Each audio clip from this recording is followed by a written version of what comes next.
Bonjour à tous. Bonjour. Bonjour, Laura. Ma première question, ce sera forcément sur le football féminin. On vient d'évoquer le sujet des contrats avec Philippe Diallo.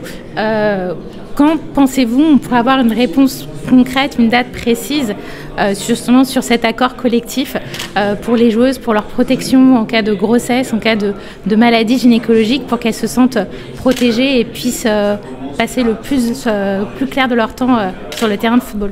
Alors j'aimerais vous donner la réponse bien précise, que vous ayez une exclue aujourd'hui. Je ne pourrais pas.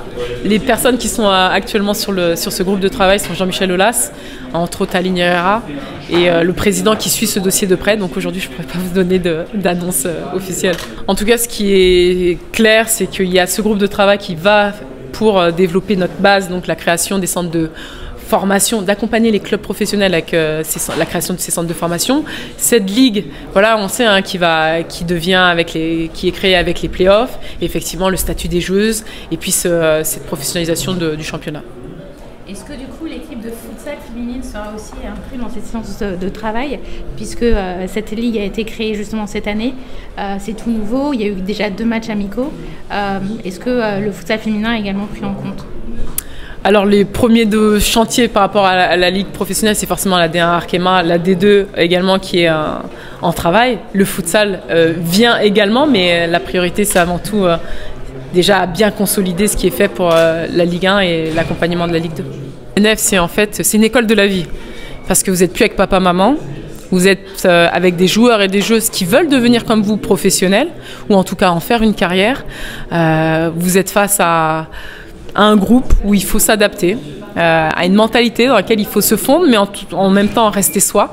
Donc il y a de l'adversité, il y a des moments de partage, des moments compliqués à vivre ensemble, il y a des moments de joie, et des moments ça apprendre à vivre en collectivité avec des gens qui n'ont pas la même mentalité, la même culture que soi.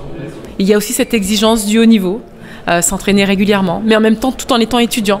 Ça, il ne faut surtout pas l'oublier. On vient aussi pour étudier. Et on joue également, il y a cette exigence, cette constance à avoir, cette remise en question, cette humilité dans ce milieu. Laura Georges, comment voyez-vous le football féminin, le développement du football féminin en France? Comment je vois le développement du football féminin? Je vous dis que j'espère qu'on va avoir et on va continuer à avoir le soutien des clubs professionnels pour le développement de cette ligue professionnelle. Mais je n'oublie surtout pas les clubs amateurs. Dans le développement, j'espère qu'on va continuer à avoir des présidents de clubs qui vont investir, en tout cas donner de la considération à leurs équipes féminines, leur donner des bons horaires, former ou pousser des femmes à être éducatrices, parce que ça fait aussi partie de notre développement.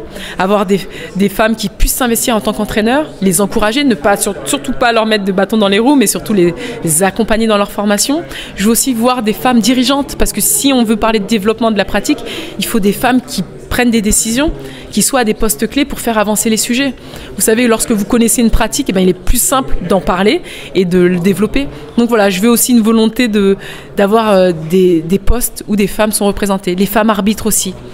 Parce que j'espère qu'en ayant des femmes arbitres, on va aussi avoir une évolution des mentalités autour de la pratique.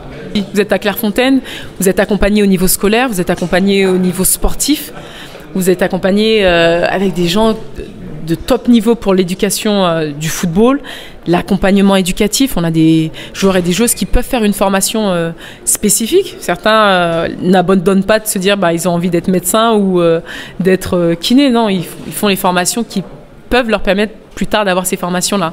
Ils ne vont pas tous devenir des profs de sport. Donc c'est un magnifique outil. Maintenant, à chacun de savoir comment il va l'utiliser. Et une des prochaines étapes qu'on peut avoir pour les joueurs, c'est de leur donner cette connaissance d'eux-mêmes. Et plus vous connaissez qui vous êtes, et plus vous allez savoir comment utiliser l'outil de la formation française. Est-ce que justement, au niveau scolaire, est-ce que vous pourrez développer le foot féminin dans les écoles, par exemple?